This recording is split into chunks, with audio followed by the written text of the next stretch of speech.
Salute, salute, salute. It's your boy Gamo Escape back here with some breaking news. The New York Knicks have traded for Cam Reddish, sending the Charlotte 2022 protected pick and Kevin Knox to the Dallas Mavericks for Cam Reddish, Solomon Hill, and a 2022 pick and 2025 second round pick. This is a solid trade by the Knicks, weaponizing some draft capital that may not be so great. Again, the 2022 Charlotte pick, I believe, is protected 1 to 18, and it's 1 to 16 of the year after, and it kind of cascades till 2025. And this is a good move by the Knicks in this draft. It's relatively weak, where Cam Reddish would probably be, he could arguably be top 5 in this draft, maybe even more than that. This is a good move by the Knicks to get some talent at that wing position. Get some size. Cam Reddish about 6'8". This is a guy, or this is a position, that we've kind of done a poor job at building up. You had Oubre available. You had guys in the draft, even with those second rounders, the guys like Kessler Edwards available, and Knicks didn't bite. So this is a good move by the Knicks to weaponize some of their draft capital and get talent in here. This free agent market is probably not going to be too favorable to us again.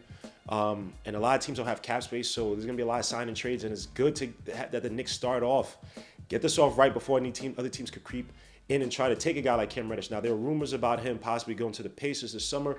That didn't pan out, so the Knicks were fortunate to strike. And granted, in this trade, the Hawks were asking for Grimes. The Knicks said no, and they did, and the Hawks are like, okay. So it's interesting to see that. I guess Cam Reddish didn't garner as much attention in this market as some may have thought. We looked at some of the rumors this summer. That's why it's always good not to believe in some of these rumors. But on the basketball side of things, Cam Reddish comes to play with his guy in RJ Barrett. Now, Mark Berman putting out some rumors out there talking about Cam Reddish and RJ Barrett had issues. Sued to David Zennon for throwing that in the mud and zilching that and saying that's basically not true. Mark Berman, stop making up crap. Anyway, back to the basketball side of things.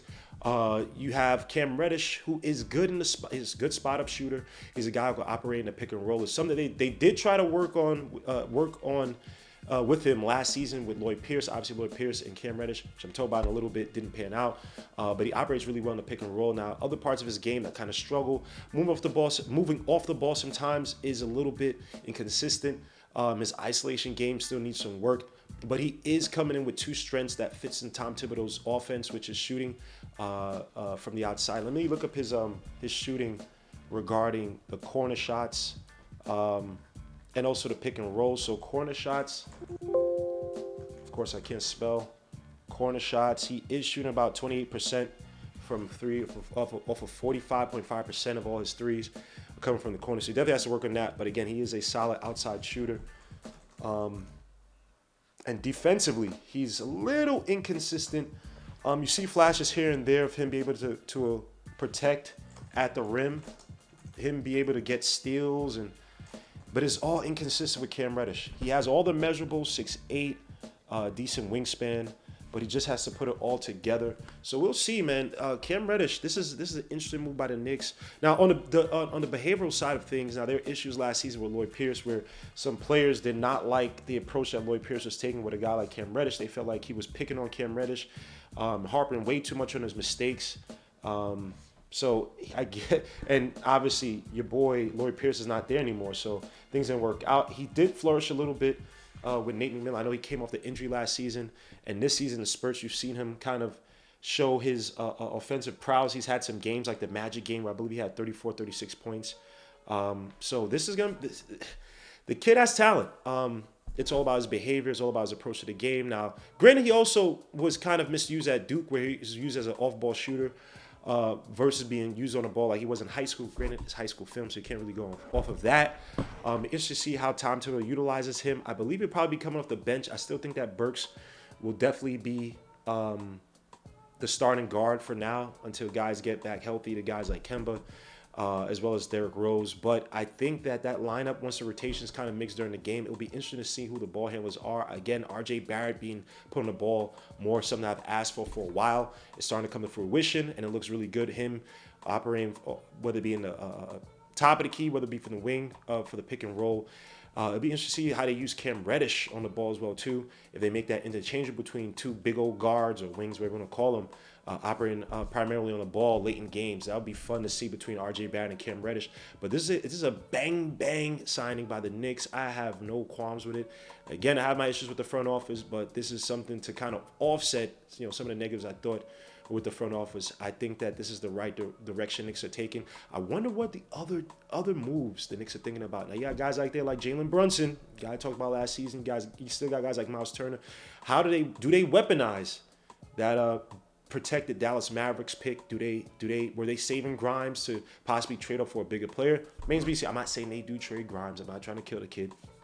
Mitchell Robinson's also another contract that is coming off this season. Do you try to push that for some talent, for some guard talent, point guard talent? Do you try to get the Miles Turner in this building with the Knicks? A guy who could space the floor, create a lot more space inside. You watch that second game of the Celtics with Mitchell Robinson. That was some of the worst space I've seen, where Randall, whoever it was drive to the basket. And you just had to help defense weighing down low. That's something we suffered with the Hawks last season in the playoffs, right? We really had no big to kind of create that space and to take Capella out of the paint. So interesting to see what the Knicks do, but guys, let me know what you think. Do you agree with this Cam Reddish signing? What are your feelings? What are your thoughts on this? We'll definitely cover this on the weekly. I might do something tonight to talk about this, but we'll definitely cover this on the weekly on Sunday. And we do play the Hawks on Saturday. So hopefully Cam Reddish is ready by then. I don't think there were any injuries with the kid. I think he may have missed. Let me check this out. He was out with an ankle injury on Wednesday, which was January 12th, yesterday, against Miami.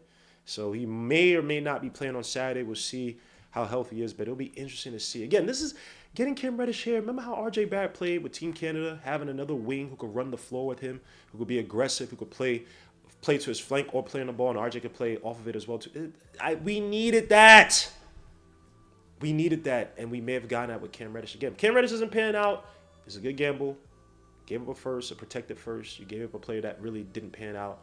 And if it does pan out, then you have your wing player for some years, man. You have that guy that was kind of, what would be the word? Underserved, underdeveloped, but still show flashes over the years. So that good job at the Knicks. Kudos. And let me say something real quick about Kevin Knox. Unfortunately, Kevin Knox, we made the wrong pick with him. 2018 pick in one of the better drafts of the past few years, probably of the decade, maybe even be more than that.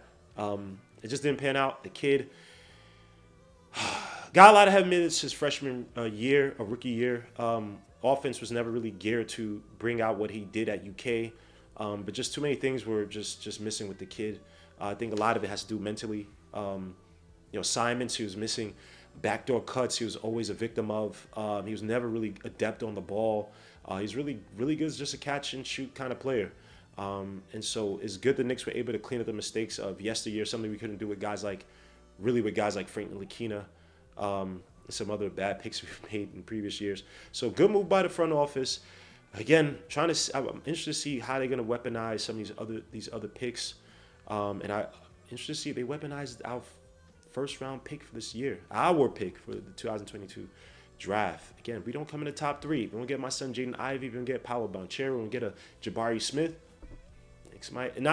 Obviously, they'll have to make the trade. February 10th, I believe, is the deadline. If we're not looking to be on that trajectory, but then after January 23rd is the Armageddon of schedule, so we may not even make the play. So this will be a very interesting season. Those guys got to figure it out, but I got to give them a plus for this. As much as I'm not a fan of this front office so far, I got to give them a plus on this. Salute to them for getting a talented player in Cam Reddish.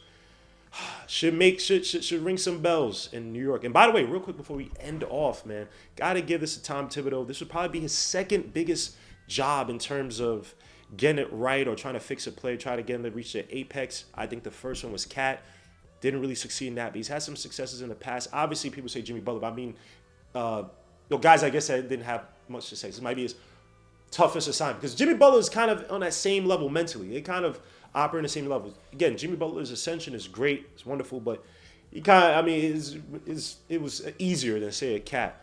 Again, Cam Reddish can be mercurial sometimes. Regarding his attitude, could be hit or miss. I think a lot of it had to do with Lloyd Pierce.